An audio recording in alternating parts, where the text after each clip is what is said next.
ನಿಮ್ಮನ್ನು ನೋಡಿ ಮನಸ್ಸಿಗೆ ಬಹಳ ಸಂತೋಷವಾಯಿತು. ಹಮ್ ಗರೀಬ್ ಆದ್ಮಿ, ನಾವು ಬಡವರು ಅಂತ. ನೀವು ನಮ್ಮನೆಗೆ ಬಂದದಂತ ಹೇಳಿದ್ರೆ ಕುದುರೆ ನಮ್ಮನೆಗೆ ಬಂದ ಹಾಗಾಯ್ತು. ಕುದುರೆ ನೀವು ದೇವರು ಬಂದಾಗಾಯ್ತು, ದೇವರು ಬಂದ ಹಾಗಾಯ್ತು. ಹಾಗೆ ಮನಸ್ಸಿಗೆ ಬಹಳ ಸಂತೋಷ ಆಯ್ತು. ನಿಜವಾಗಿ ಹಣ ಇಲ್ಲದೆ ಹೋದವ ಬಡವ ಅಲ್ಲ, ಒಳ್ಳೆ ಮನಸ್ಸಿಲ್ಲದೆ ಹೋದವ ಬಡವ ಗೊತ್ತುಂಟ. ಏನಾದ್ರೂ ಒಂದು ಕೆಲಸ ಇದ್ದದ್ದೇ ಹೋದಾಗಿದ್ರೆ ನಂಗೆ ಒಂದು ಮಾತು ಹೇಳಿದ್ರೆ ನಾನೇ ಅಲ್ಲಿಗೆ ಬರ್ತೀನಿ.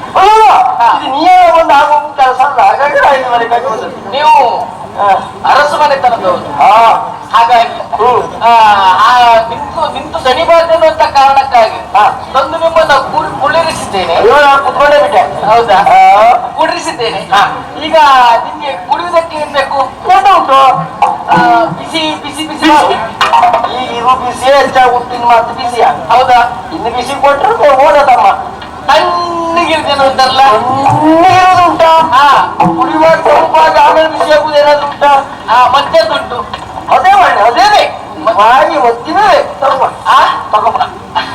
ಅಂದ್ರೆ ಬಿಸಿ ಮಾಡಿ ಆರಿಸಿ ಇಟ್ಟದ್ದು ಆವತ್ತೀವ ಅದೆಲ್ಲ ಬೇಡ. ಇದೆಲ್ಲ ಬಂದದ್ದಲ್ಲ ಹಾಗಲ್ಲ. ಅಪ್ಪ ನೋಡುದು ಯಾಕೆ? ಅಪ್ಪ ಬಂದ್ರ?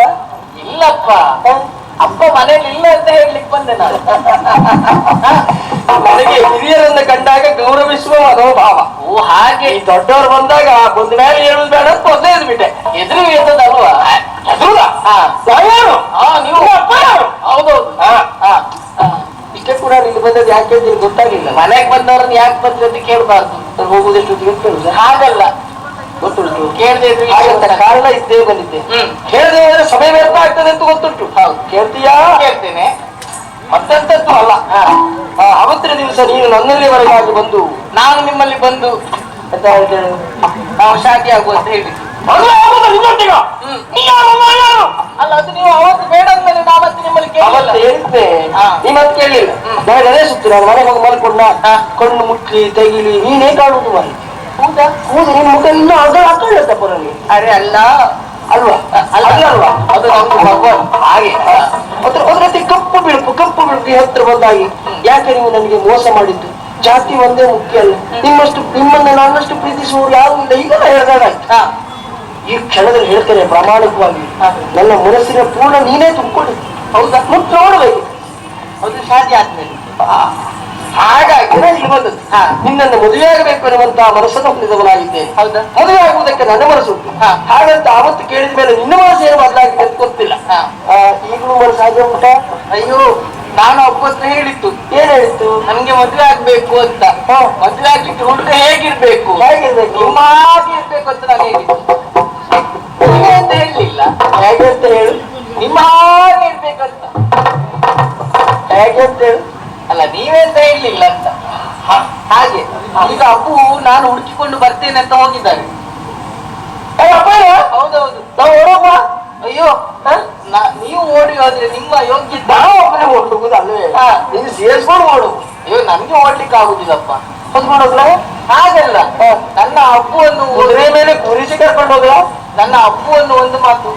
ಇನ್ನು ಅಪ್ಪು ಎಂತ ಭಯ ಪ್ರಾಯಕ್ಕೆ ಬಂದ್ಮೇಲಲ್ಲ ಅಪ್ಪು ಮಾತು ಕೇಳ್ಬಾರ್ದೆ. ಹಾಗಂತ ಒಂದು ನಾವು ಮದುವೆ ಆಗ್ಬೇಕು. ನೀನು ಹೇಳಿದಾಗೆ ಒಟ್ಟಾರೆಯಾಗಿ ಆಗುದಲ್ಲ. ಯಾಕೆಂದ್ರೆ ನಾನು ರಾಜ ಕುಟುಂಬದ. ಹೌದೌದು. ಅರಮನೆ ನಮ್ಮ ಮದುವೆ 10 ಜನಕ್ಕೆ ಗೊತ್ತಾಗ್ಬೇಕು. ನಿಜವಾಗಿ ಜಾತ್ಯಾತೀತ ವ್ಯಕ್ತಿತ್ವ ಅಂತ ಇದು ಅಂತ ನಮ್ಮನ್ನ ಕಂಡು ಹೊಗಳೇ. ಓ, ನಮ್ಮ ಮದುವೆ ನೋಡಿ ಎಲ್ಲ ಜಾತಿ ಬಿಟ್ಟು ಮದುವೆ ಆಗ್ಬೇಕು ಅಂದ್ರೆ ನಮ್ಮ ಆಚೆ ಆಗ್ಬೇಕು ಅಂತ. ಸರಿ ಬಿಟ್ಟು ಈಗ ಯಾವತ್ತೇ ಆಗಲಿ ಕ್ರಾಂತಿಕಾರಿ ಬದಲಾವಣೆ ಅಂದ್ರೆ ಹಾಗೆ ಎಲ್ಲ ಜಾತಿ ಬಿಟ್ಟು ಮದುವೆ ಆಗ್ಬೇಕು. ಹೌದು. ನೀನು ಮದುವೆ ಆಗ್ಲಿಲ್ಲ. ಆಮೇಲೆ ನೀನು ಮದುವೆ ಆದವರನ್ನ ಯಾರಾದ್ರೂ ಮದುವೆ ಆಗ್ಬಿಟ್ಟಿದ್ರೆ ಎಲ್ಲ ಗಂಡು ಸತ್ತವರದ್ದೇ ಮದುವೆ ಆಗ್ತಿದ್ರು. ಆ ರೀತಿ ಕ್ರಾಂತಿ ಬೇಡ. ಈಗ ನಾನು ಹಾಗೆ ಮದುವೆ ಆಗ್ಬೇಕು ಅಂತ ಆದ್ರೆ ಒಂದು ಸಣ್ಣ ಪರೀಕ್ಷೆ. ಏನದು ಅಂದ್ರೆ ಈಗ ಅರಮನೆ ವ್ಯವಹಾರ ನೋಡಿ, ಒಟ್ಟಾರೆ ಒಂದು ಹೆಣ್ಣು ಚಂದ ಇದ್ದಾಳೆ ಅಂತ ಮದುವೆ ಆಗುದಲ್ಲ, ಎಷ್ಟು ಬುದ್ಧಿವಂತ ಅನ್ನೋದು ಗೊತ್ತಾಗಬೇಕು. ಹಾಗಾಗಿ ಒಂದು ಪರೀಕ್ಷೆ ಉತ್ತೇಜನಾದೆ ಅಂತ ಆದ್ರೆ ಇನ್ನು ಮದುವೆ ಆದ ಹಾಗೆ. ಹೌದಾ? ನೀವು ಮದುವೆ ಆಗ್ತೀರಿ ಅಂತ ಆದ್ರೆ ನಾನು ಏನ್ ಬೇಕಾದ್ರೂ ಮಾಡ್ತದೆ. ಇದು ಬೇಡ, ಇದು ಶಾಲೆ ಆದ್ಮೇಲೆ. ಅಯ್ಯೋ, ಅದಲ್ಲದೆ ಏನು ಹೇಳು. ಓ, ಇದು ಜೋರಾಗಿ ಅನ್ನೋದಲ್ಲ.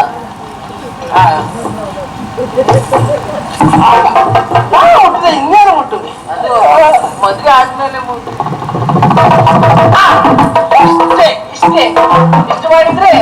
ಮದುವೆ ಆದ